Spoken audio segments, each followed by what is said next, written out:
Breaking news చూస్తున్నాం. సోనియా వల్లే తెలంగాణ కళ సాకారమైందని మాజీ మంత్రి తుమ్మల అన్నారు. అధిష్టానం ఆదేశాలతోనే తాను ఖమ్మం, పొంగులేటి, పాలేరులో పోటీ చేస్తున్నామని అన్నారు. ఉమ్మడి ఖమ్మం జిల్లాలో 10 నియోజకవర్గాల్లో కాంగ్రెస్ జెండా ఎగరాలని కార్యకర్తలకు తుమ్మల పిలుపునిచ్చారు. జిల్లాలో అరాచక శక్తులను తరిమికొట్టాలని, అభివృద్ధి రాజకీయాలకు బాటలు వేయాలని తుమ్మల నాగేశ్వరరావు సూచించారు.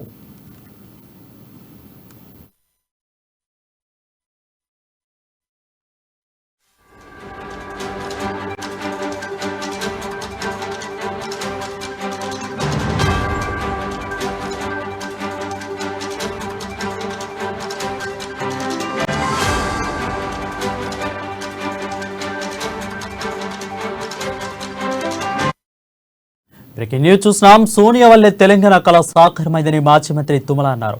అధిష్టానం ఆదేశాలతోనే తాను ఖమ్మం, పొంగులేటి, పాలేరులో పోటీ చేస్తున్నామని అన్నారు. ఉమ్మడి ఖమ్మం జిల్లాలో 10 నియోజకవర్గాల్లో కాంగ్రెస్ జెండా ఎగరాలని కార్యకర్తలకు తుమ్మల పిలుపునిచ్చారు. మరింత సమాచారం దీనిపై మా ప్రతినిధి ఉపేందర్ లైవ్ లో అందుబాటులో ఉన్నారు. ఉపేందర్, చెప్పండి.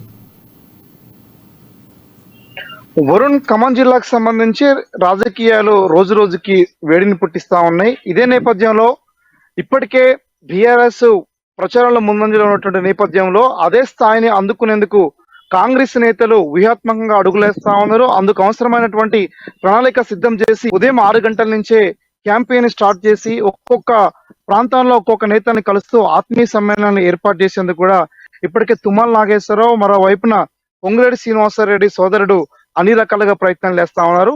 ఉదయాన్నే ఖమ్మం రూరల్ మండలం పోలేపల్లి ప్రాంతంలో తెల్లవారుజాము నుండే ఈతగాళ్ళు ఎవరైతే ఉన్నారో ఆ టీమ్ గా దాదాపు 300 నుంచి 400 మంది ఈతగాళ్ళు ఎవరైతే ఉన్నారో వీళ్ళందరితోటి ఉదయాన్నే ఆత్మీయ సమ్మేళనం ఏర్పాటు చేసినటువంటి నేపథ్యంలో కాంగ్రెస్ తరఫున ఖమ్మం జిల్లా నుంచి పువ్వాల దుర్గా ప్రసాద్, అదే నేపథ్యంలో పొంగులేటి ప్రసాద్ రెడ్డి, ప్రధానంగా ముఖ్య నేతగా మాజీ మంత్రి తుమ్మల నాగేశ్వరరావు హాజరై ఈరోజు హాట్ కామెంట్ చేశారు. ఖమ్మం జిల్లాలకు సంబంధించి ఇప్పటికి అరాచక పాలన కొనసాగుతుందని చెప్పేసి ఒక హాట్ కామెంట్ చేయడంతో ప్రధానంగా ఖమ్మం జిల్లా వ్యాప్తంగా చర్చనీయాంశమైంది.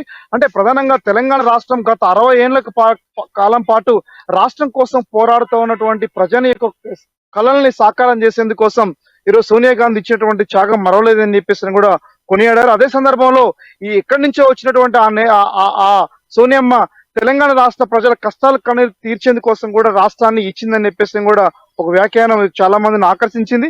అదే నేపథ్యంలో ఖమ్మంకి సంబంధించినటువంటి అంటే తెలంగాణ రాష్ట్ర వ్యాప్తంగా ఉన్నటువంటి ప్రధానమైనటువంటి ఇటీవల కాలంలో కాంగ్రెస్ ఎలక్షన్ కి సంబంధించినటువంటి అభ్యర్థుల ప్రకటనలో ఖమ్మం, పాలేరు నియోజకవర్గానికి సంబంధించి కూడా నన్ను కాంగ్రెస్ లోకి రేవంత్ రెడ్డి, ప్రధానంగా రాహుల్ గాంధీ యొక్క పద్ధతి నన్ను ఆకర్షించిందని చెప్పేసి కూడా చాలా స్పష్టం చేశారు.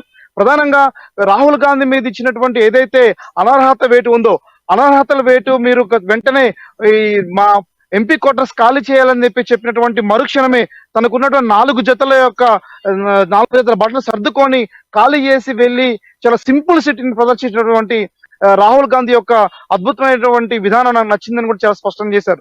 అదే నేపథ్యంలో 2009, 2014లో అధికారంలో ఉన్నటువంటి ప్రధానమైనటువంటి పార్టీ ఏదైతే ఉందో ఈ ప్రధానమైనటువంటి కాంగ్రెస్ పార్టీ అధికారంలో ఉన్నప్పుడు కూడా రాహుల్ గాంధీ ప్రధానమంత్రి చేసే అవకాశం ఉన్నా సరే ఇంకా ఆ స్థాయిలో నాకు లేదు, మరో వ్యక్తిని ఈ దేశం అభివృద్ధి ఉండాలంటే మన్మోహన్ సింగ్ ఉండాలని చెప్పినటువంటి ఒక గొప్ప మాట కూడా తనను ఆకర్షించిందని చెప్పేసి కూడా తుమ్మల నాగేశ్వరరావు చేసినటువంటి ఒక వ్యాఖ్యానం ప్రధానంగా చర్చనీయాంశంగా మారింది. అంటే ఖమ్మం జిల్లా వ్యాప్తంగా ఉన్నటువంటి ప్రధానమైనటువంటి రాజకీయ నాయకులు బీఆర్ఎస్ చేస్తున్నటువంటి ఏదైతే పాలన ఉందో ఆ పాలనని అరాచక పాలనగా ఈరోజు తుమ్మల నాగేశ్వరరావు చిత్రీకరించారు. ప్రధానంగా ఖమ్మం నుంచి నేను పోటీ చేస్తున్నాను, పాలేరు నుంచి సంబంధించి కూడా శ్రీనివాసరెడ్డి అధిష్టానం ఏదైతే రాహుల్ గాంధీ ఈ 2 నియోజకవర్గాల్లో మీరు ఎక్కడి నుంచి పోటీ చేస్తారో డిసైడ్ చేసుకోమనంటే పొంగులేటి శ్రీనివాసరెడ్డి, తుమ్మల నాగేశ్వరరావు ఇరువురు కూడా అంటే పాలేరుకి సంబంధించి శ్రీనివాసరెడ్డి పోటీ చేయాలని, ఖమ్మం నుంచి నేను పోటీ చేయాలని చెప్పి సిద్ధపడి ఎన్నికల ప్రచారాలకు పోతా ఉన్నాం.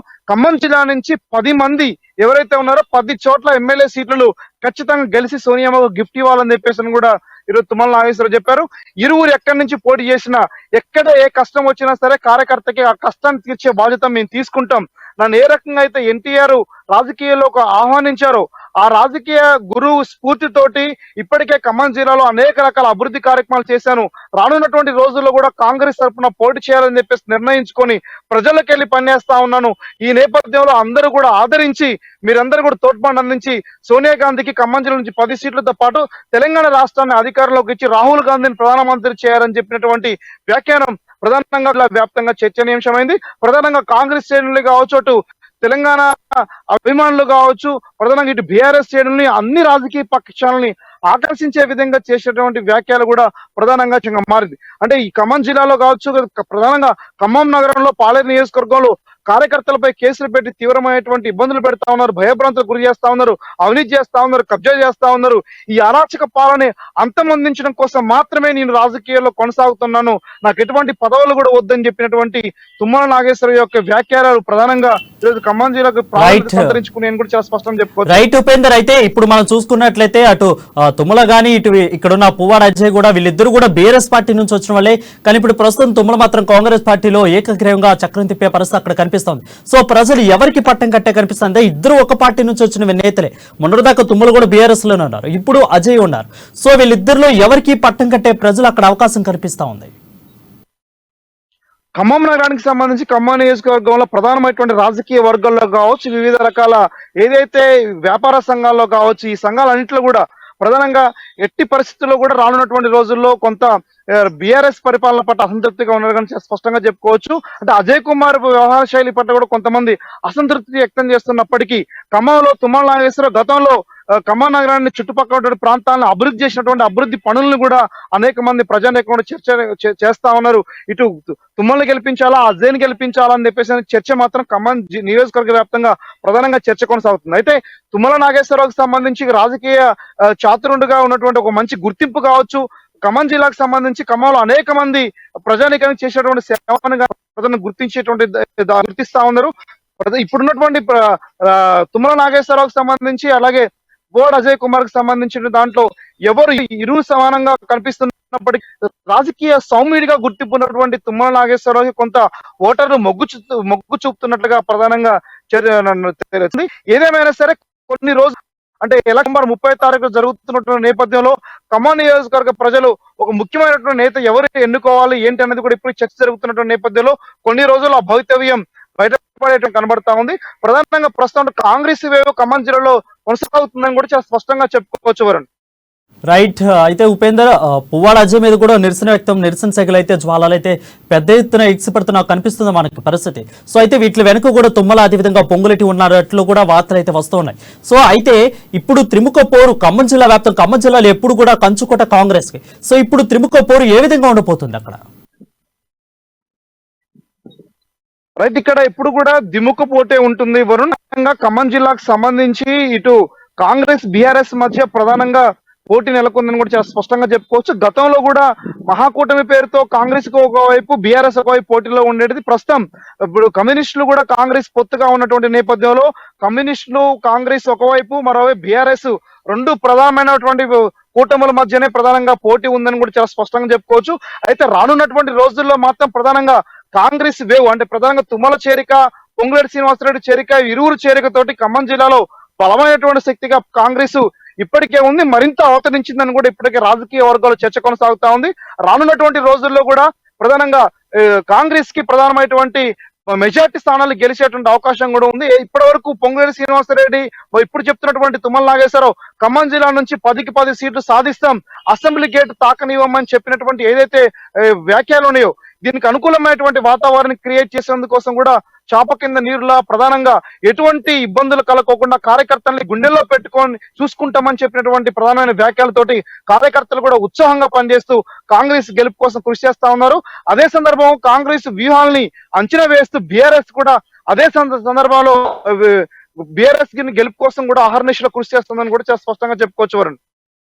Thank you Upender for the clear updates.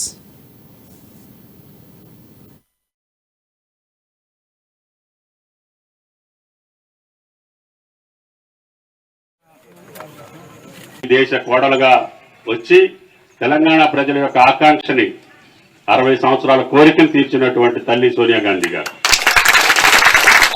అది అవినీతి పరుల చేతుల్లోనో, అరాచకుల చేతుల్లోనో, అర్భకుల చేతుల్లోనో ఈ రకంగా అన్యాయం జరుగుతూ ఉంటే తెలంగాణలో పుట్టినటువంటి మనం, ఈ అరాచకాలు చూస్తున్నటువంటి మనం వాటికి అడ్డుకట్ట ఇవ్వకపోతే మన బతుకు కూడా అన్యాయం అని చెప్పి కూడా మీకు ఈ సందర్భంగా మనం చెప్తున్నాం.